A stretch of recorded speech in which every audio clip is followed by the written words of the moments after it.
नमस्कार मित्रांनो, इकॉनॉमिक्सच्या पुढच्या संकल्पना आपल्याला बघायचं आहे. क्विक रिकॅप करू. मागच्या याच्यामध्ये आपण बघितलं की इकॉनॉमिक एजंट्स ओके किंवा घटक, households, government, firms, financial institution, rest of the world हे आपण बघितलं. वस्तू आणि सेवा या शब्दातल्या वस्तू म्हणजे काय ते आपण बघितलं. त्या कशा तयार होतात, कशा उत्पादित होतात, प्रत्येक याच्यात कशी व्हॅल्यू ॲड होत जाते. त्याच्यातल्या ज्या सेवा, वस्तू आणि सेवा मधलं सेवा, जी आपण सेवा घेतो कोणाची तरी, त्या सेवेच्या मागे सुद्धा कशा पद्धतीने त्याची निर्मिती प्रक्रिया असते ती पण आपण बघितली. त्याच्यानंतर अंतिम वस्तू म्हणजे काय हे आपण बघितलं. सगळ्यात महत्त्वाचं होतं अंतिम वस्तू म्हणजे काय, की जी वस्तू इकॉनॉमिक फ्लोमधून, आर्थिक चक्रामधून, आर्थिक व्हॅल्यू ॲडिशन म्हणजे मूल्यवृद्धीच्या चक्रातनं बाहेर पडते आणि फायनली कन्झ्युम होऊन जाते, ते आपण बघितलं. त्याच्यानंतर अंतिम वस्तूंचे दोन उपप्रकार बघितले. एक म्हणजे कन्झम्पशन म्हणजे उपभोग्य वस्तू आणि दुसरं म्हणजे भांडवली वस्तू. त्या दोघांमध्ये काय फरक असतो ते बघितलं. कन्झम्पशनमध्ये पण एक कन्झ्युमर ड्युरेबल्स ज्या असतात म्हणजे ज्या कन्झम्पशनच असतात, उपभोग्य वस्तूच असतात, पण त्यांचं ड्युरेशन, त्यांचं लाईफ थोडंसं जास्त असतं, ते आपण बघितलं. हां, आता एक प्रकार आपल्याला बघायचा आहे जो नॅशनल इन्कममध्ये येतो, तो म्हणजे इंटरमिजिएट गुड्स किंवा आंतरसंक्रामक वस्तू. ओके, यालाच आपण अगदी साध्या भाषेत कच्चा माल किंवा रॉ मटेरियल म्हणतो. पण याचं तुम्ही बेसिक समजून घ्यायला पाहिजे. मी तुम्हाला एक एक्झाम्पल देतो. या अशा वस्तू असतात की ज्यांचा अंतिम वापर होत नाही. आता बघा आपण मागे बघितलेलं आहे की ज्यांचा अंतिम वापर होतो त्या वस्तू कोणत्या असतात? उपभोग्य वस्तू असतात. आणि ज्यांचा अंतिम वापर होत नाही म्हणजे त्यात अजून दुसऱ्या कुठल्या तरी गोष्टी तयार करण्यासाठी वापरल्या जातात, त्या भांडवली वस्तू असतात. आता या अशा वस्तू असतात की अंतिम वापर होत नाही. मग अंतिम वापर होत नसेल तर ती भांडवली वस्तू असली पाहिजे, पण ती भांडवली वस्तू पण नसते. एक्झाम्पल सांगतो तुम्हाला. बघा, हा एक पत्र आहे. हा शेप दिलेला पत्र आहे की तो डायरेक्ट आपल्या कौलांच्या ऐवजी वापरला जातो, घरावर वापरला जातो, एखाद्या शेडवर वापरला जातो, आपली ढोरघरं असतात किंवा गोठे असतात त्यांच्यावर वापरला जातो वगैरे वगैरे. हा पत्रा आहे, हा स्टीलचा पत्रा. हा स्टीलचा पत्रा याचा अंतिम वापर होतो. ओके, अंतिम वापर होतो. समजा मला एखादं शेतामध्ये गोठा बांधायचा आहे, गोठ्यावर ही पत्र टाकायचे. ओके, तर मी जर हा स्टीलचा पत्रा घेतला आणि मी त्या गोठ्याच्या वरती लावला तर त्याचा अंतिम वापर झाला, म्हणजे ही उपभोग्य वस्तू झाली. कारण अंतिम वापर इथं आता पुढे मी कुठे विकली जाणार नाही किंवा हिच्यावर काही प्रक्रिया होणार नाही, राईट. हा स्टीलचाच पत्रा होता. आता हा पण स्टीलचा पत्रा आहे. ओके, हा स्टीलचा पत्रा आहे, पण हा एका कारखान्यात आलेला आहे. तो कारखाना आहे कार बनवणारा कारखाना. बघा, हा पण स्टीलचा पत्रा होता, हा पण स्टीलचा पत्रा आहे. हा स्टीलचा पत्रा एका कारखान्यामध्ये आलेला आहे, कार बनवणाऱ्या कारखान्यामध्ये. आणि या कार बनवणाऱ्या कारखान्यामध्ये या पत्राला शेप देऊन अशा पद्धतीने कारची चॅसी बनणार आहे, बॉडी बनणार आहे. म्हणजे बघा, हा ॲक्च्युली असा पत्र आहे की ज्याचा अंतिम वापर नाही. ओके, अंतिम वापर नाही, पण ही भांडवली वस्तू पण नाही. कारण या पत्र्यापासून काही नवीन वस्तू बनत नाहीये. नवीन वस्तू बनत नाही म्हणजे कशी, जसं एखादं मशीन असलं, स्क्रू बनवणारं मशीन असतं तर स्क्रू बनवतं, राईट. एखादं ब्रेड बनवणारं मशीन असलं तर ते ब्रेड बनवतं. तसं हा पत्रा, हा एक पत्र दुसऱ्या पत्र्याला किंवा कशाला बनवतोय का? नाही. फक्त याला शेप देऊन तो या पद्धतीने कारमध्ये बनवतो. म्हणजे हा इथे याचा अंतिम वापर होत नाहीये, तर याचं रूपांतर होत आहे. असा जो माल असतो की जो एखादी अंतिम गोष्ट बनवण्यासाठी मधल्या काळात वापरला जातो, याला आंतरसंक्रामक वस्तू किंवा इंटरमिजिएट गुड्स म्हणजेच कच्चा माल म्हटलं जातं. ओके, सो कच्चा माल हा फायनल उपभोग्य वस्तू नसते, तर दुसरी एखादी फायनल उपभोग्य वस्तू बनवण्यासाठी तो वापरला जातो आणि तो या मधल्या काळात वापरला जातो. म्हणजे ही कार फायनल बनण्याच्या आधी मधल्या काळात तो वापरला जातो. आणि जोपर्यंत ही कार बनत नाही तोपर्यंत हा अशा पद्धतीने पडलेला असतो. ओके, पडलेला असतो. म्हणून याला मधल्या काळात वापरल्या गेल्यामुळे त्याला इंटरमिजिएट गुड्स म्हणजे कार नाही, या साईडला कार बनलेली नाही आणि या साईडला कार बनलेली आहे, याच्या मधल्या काळात हा अस्तित्वात असतो, म्हणून याला इंटरमिजिएट गुड्स म्हणजे आंतरसंक्रामक वस्तू म्हणतात किंवा कच्चा माल असं म्हणतात. Okay, right.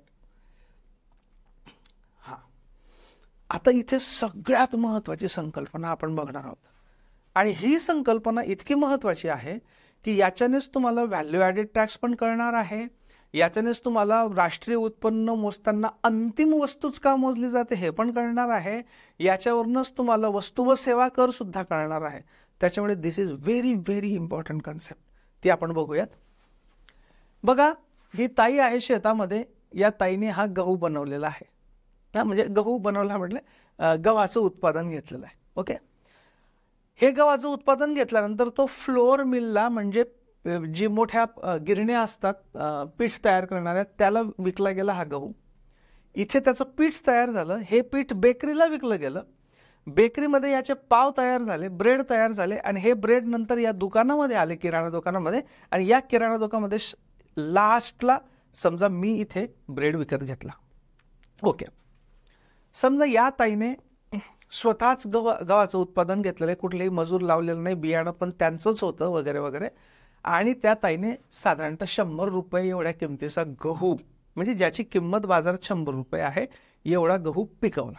ठीक आहे, 100 रुपये म्हणजे 100 रुपयाचं या देशामध्ये उत्पादन झालं. आणि आपण असं ॲज्युम करूया की या देशामध्ये एकट्या या ताईच आहेत, एवढंच ते शेत आहे आणि हाच देश आहे असं समजा. सो 100 रुपयाच्या गव्हाचं उत्पादन झालं. ही जी गिरणी आहे, या गिरणीने 100 रुपयाचा गहू घेतला. त्या गव्हावर ही जी मशिनरीसाठी जे कर्ज घेतलं होतं त्याचं व्याज, इथे जे नोकर चाकर लावलेले होते, इथलं इलेक्ट्रिसिटी बिल वगैरे वगैरे असं मिळून 40 रुपये त्याच्यावर खर्च केला. कशासाठी? गव्हाचं रूपांतर या आट्यामध्ये करण्यासाठी. ओके, झालं, 40 रुपये त्यांचा खर्च आला. आणि ज्यांची ही पिठाची गिरणी आहे स्वतः, ओके, म्हणजे जे मालक आहेत पिठाच्या गिरणीचे, त्या मालकाला सुद्धा आपलं घर याच्यावर चालवायचं आहे, पिठाच्या गिरणीवर. मग त्यांना घर चालवण्यासाठी थोडासा स्वतःचा नफा घ्यावा लागेल ना, तर त्यांचं घर चालेल. म्हणून त्यांनी 10 रुपये नफा, म्हणजे नफा ही एक प्रकारची कॉस्टच असते. नफा हा सुद्धा एक प्रकारचा खर्च असतो. कोणावरचा खर्च असतो? तो जो मालक आहे त्या मालकाच्या स्वतःच्या कुटुंबावरचा आणि स्वतःवरचा खर्च असतो तो. फक्त त्याला आपण नफा असं म्हणतो, पण असतो तो खर्चच. सो 40 रुपये इतर खर्च, 10 रुपये त्या मालकाचा स्वतःवरचा खर्च म्हणजे त्याचा नफा, असे 50 रुपयाचं इथे एक्स्ट्रा खर्च लागला. आणि म्हणून त्यांनी 150 रुपयाला, हे जे 100 रुपयाचा गहू होता त्याचं जे पीठ तयार झालं ते 150 रुपये किंमत त्याने लावली. 100 रुपये तर त्याने स्वतः गहू विकत घेतलेला होता, कच्च्या मालाचा झाला, इंटरमिजिएट गुड झाला आहे. 40 रुपये इतर खर्च, 10 रुपये स्वतःचा नफा, 150 रुपये. हे 150 रुपयाचं पीठ त्याने या बेकरीला विकलं. ओके, सो बेकरीवाल्याने 150 रुपयाचं पीठ घेतलं.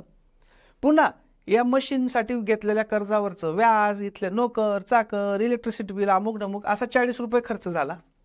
10 रुपये या बेकरीच्या मालकाने स्वतःसाठी ठेवले, कारण त्याचं कुटुंब चालवायचं आहे म्हणून तर तो बेकरी चालवतोय.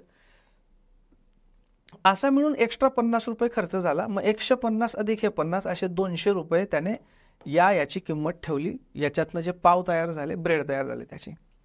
मग हे 200 रुपयाला यांनी विकलं या किराणा दुकानदाराला. आता किराणा दुकानदाराला पण हे समजा भाड्याचं जर दुकान असेल त्याचं भाडं, इथे एखादा मोजणारा वगैरे नोकर चाकर असतात ते, इलेक्ट्रिसिटी लागते, एखादं रेफ्रिजरेटर ठेवलं असतं दुधासाठी वगैरे, त्याचं रेफ्रिजरेटरवरचं कर्जाचं व्याज वगैरे वगैरे, असं म्हणून त्याला पुन्हा 40 रुपये खर्च आला.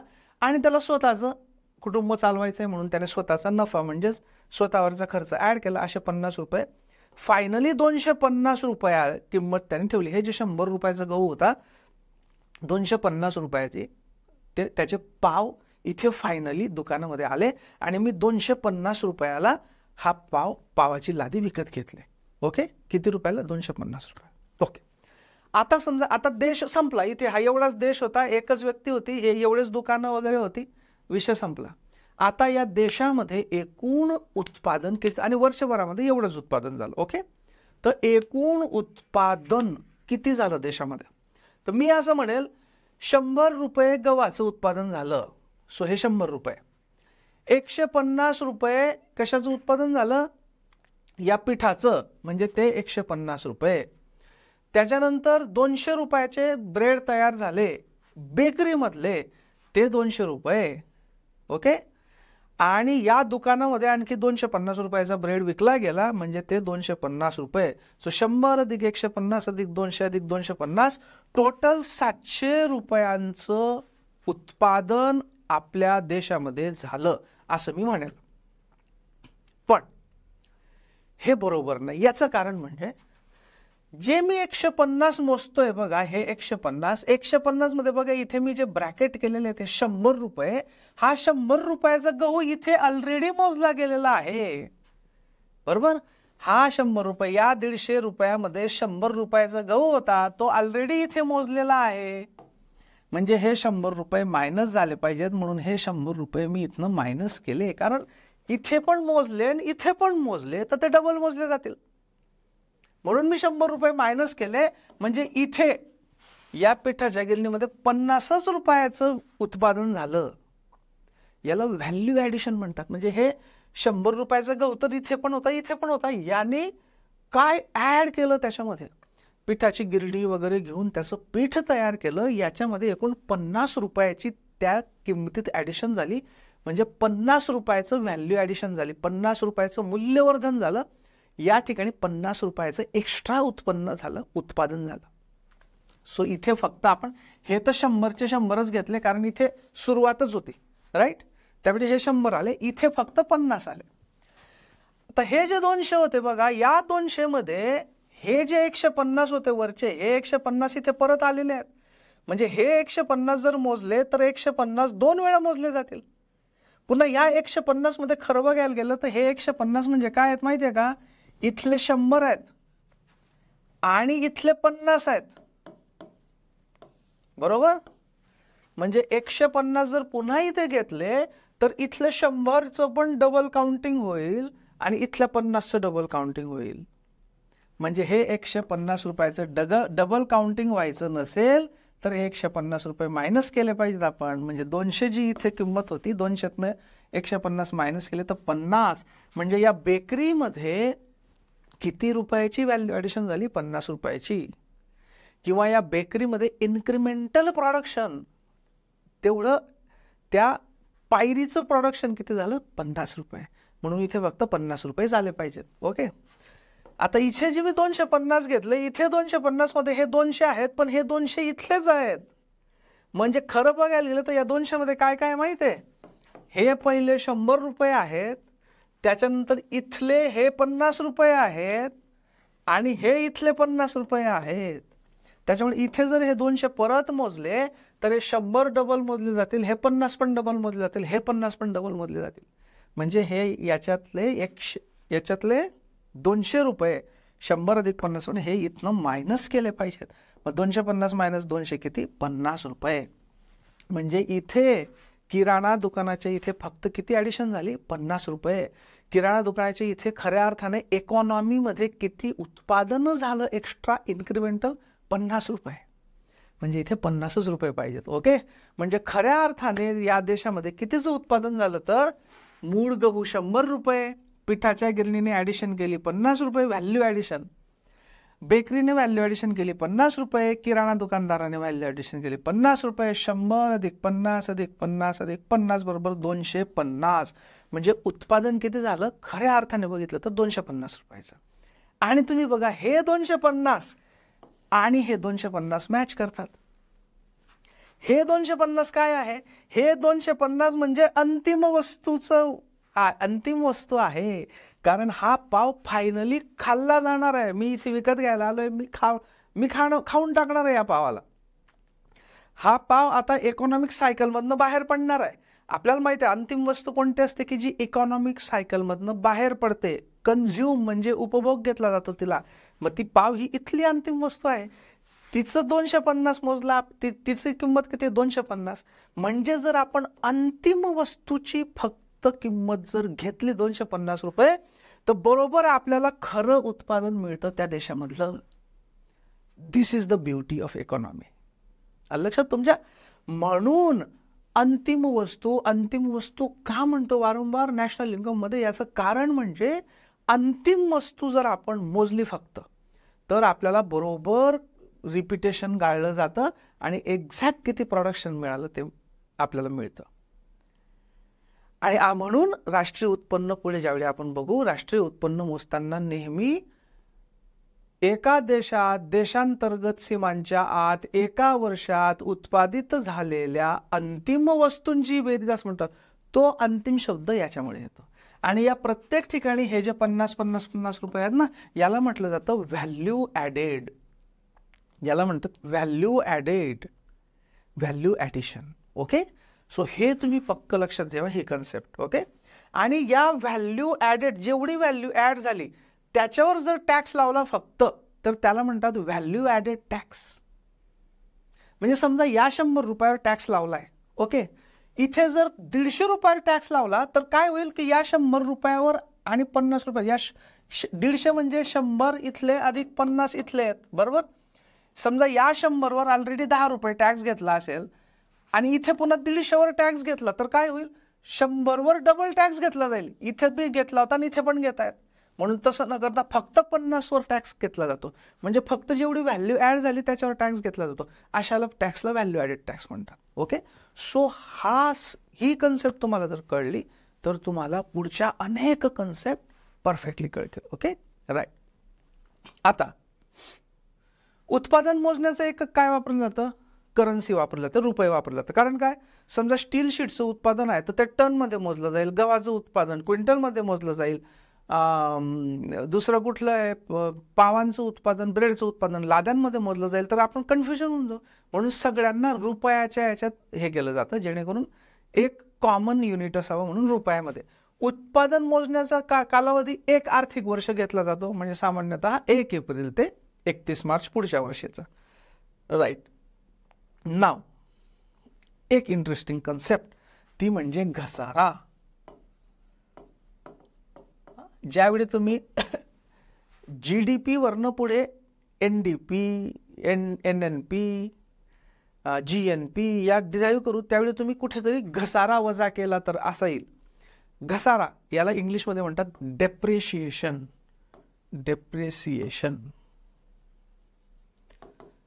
घसारा किंवा घट म्हणजे काय मित्रांनो, आता समजा बघा, ही चौकट म्हणजे अंतिम उपभोग्य वस्तू आहेत. याची काही गरज नाही, हे काढून टाका. अंतिम उपभोग्य वस्तू म्हणजे ही चौकटीने मी काय दाखवतोय, अंतिम उपभोग्य वस्तू म्हणजे बिस्किट, चहा, साखर, सायकल, मोटरसायकल, अमुक डमुक वगैरे अंतिम उपभोग्य वस्तू. कोणत्या, उपभोग्य वस्तू. आपल्याला माहिती आहे 2 प्रकारच्या वस्तू असतात नेहमी. अंतिम वस्तू कोणत्या 2 प्रकारच्या असतात, उपभोग्य वस्तू म्हणजे कंझ्युमेबल्स किंवा भांडवली वस्तू म्हणजे कॅपिटल गुड्स, बरोबर. मग या ज्या आहेत या उपभोग्य वस्तू आहेत आणि हे भांडवली हे आहे. आपण असं समजू की 2020-21 मध्ये 100 रुपयाच्या उपभोग्य अंतिम वस्तू निर्माण झाल्या एका देशामध्ये आणि 100 रुपयाचं फक्त एक मशीन तयार झालं, म्हणजे हे भांडवली. ओके, भांडवली वस्तू. ठीक आहे. सो 100 आणि 100 किती रुपयाचं उत्पादन झालं या देशामध्ये, 200 रुपयाचं उत्पादन झालं. करेक्ट. ठीक आहे. ओके, 2022 मध्ये आता बघा, हे जे 100 रुपयाच्या उपभोग्य वस्तू होत्या या सगळ्या त्या वर्षामध्ये वापरल्या गेल्या. पुढच्या वर्षी काही शिल्लक राहिलं नाही. ठीक आहे.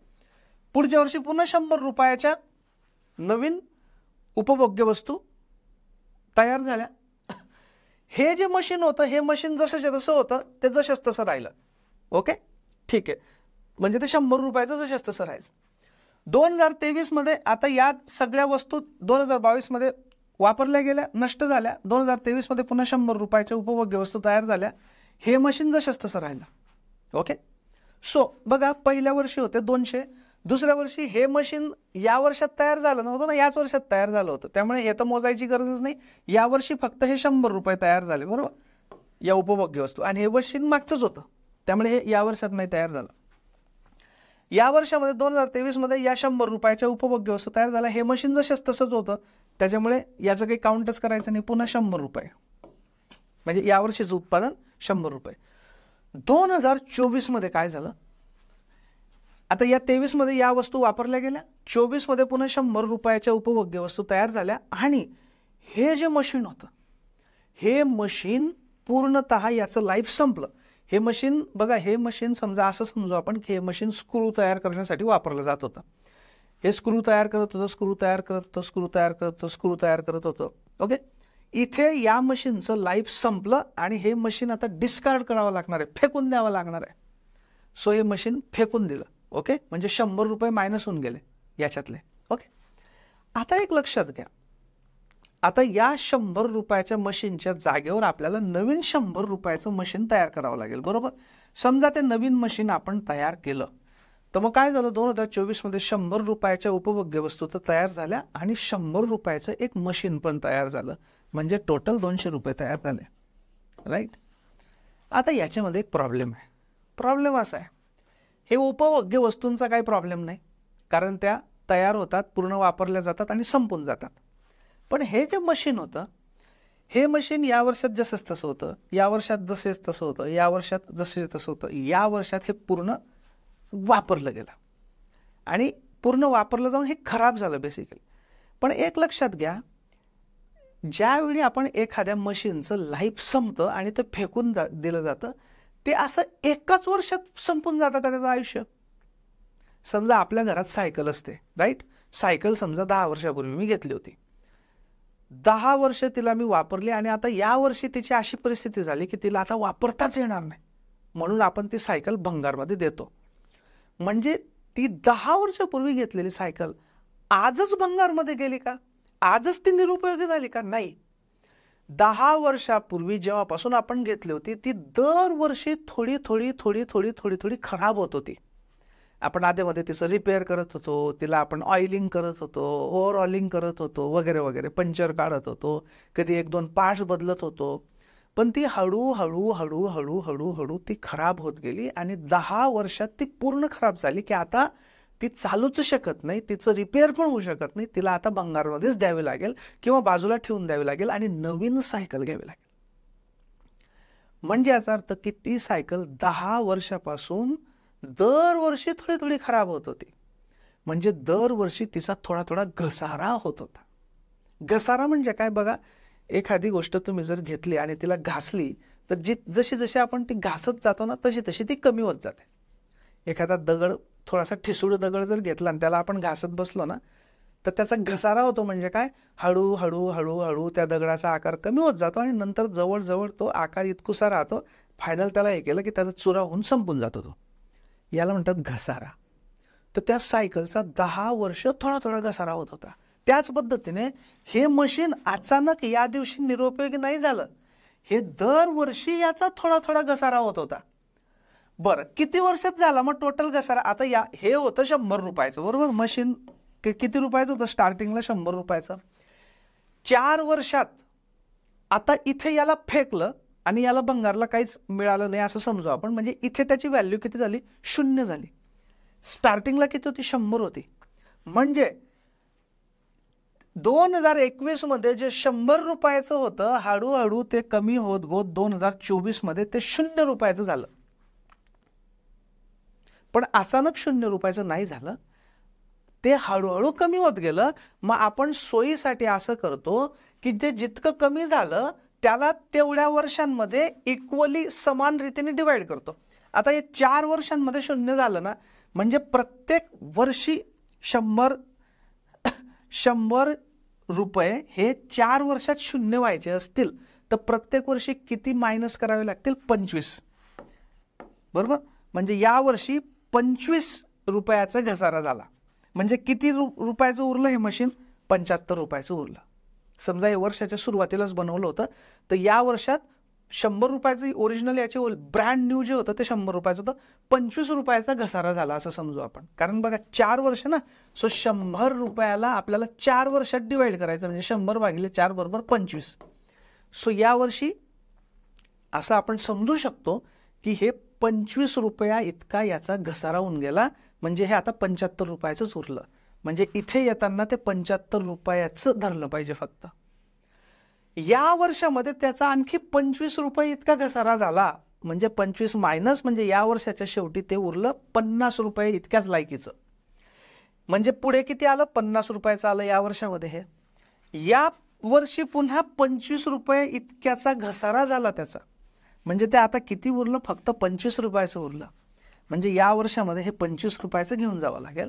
आणि या वर्षामध्ये हे जे थोडंफार 25 रुपये इतकं ते थोडं बरं उरलं होतं ते पण संपलं, मायनस झालं आणि आता 0 रुपयाचं उरलं. आता या मशीनला फेकून द्यावं लागेल. हे जे दरवर्षी आपण 25 रुपये किंवा आपण 25% पण म्हणू शकतो 100 घेतल्यामुळे, हे 25% याला म्हणतात डिप्रिशिएशन किंवा घसारा. डिप्रिशिएशन किंवा घसारा. आता प्रत्येक वेळी असं इक्वल होतो असं नाही. एखादं मशीन असेल की सुरुवातीला 2 वर्ष त्याच्यात काहीच घसारा होणार नाही, इथे अचानक 50% होईल, इथे अचानक 50% होईल, किंवा हळूहळू वाढत जाईल. इथे पहिल्या वर्षी फक्त 10% घसारा होईल, दुसऱ्या वर्षी 30% घसारा होईल, चौथ्या वर्षी 40% घसारा होईल, 5व्या वर्षी असं पण होऊ शकतं. पण आपण सोयीसाठी इक्वल याच्यात डिवाइड करतो ते.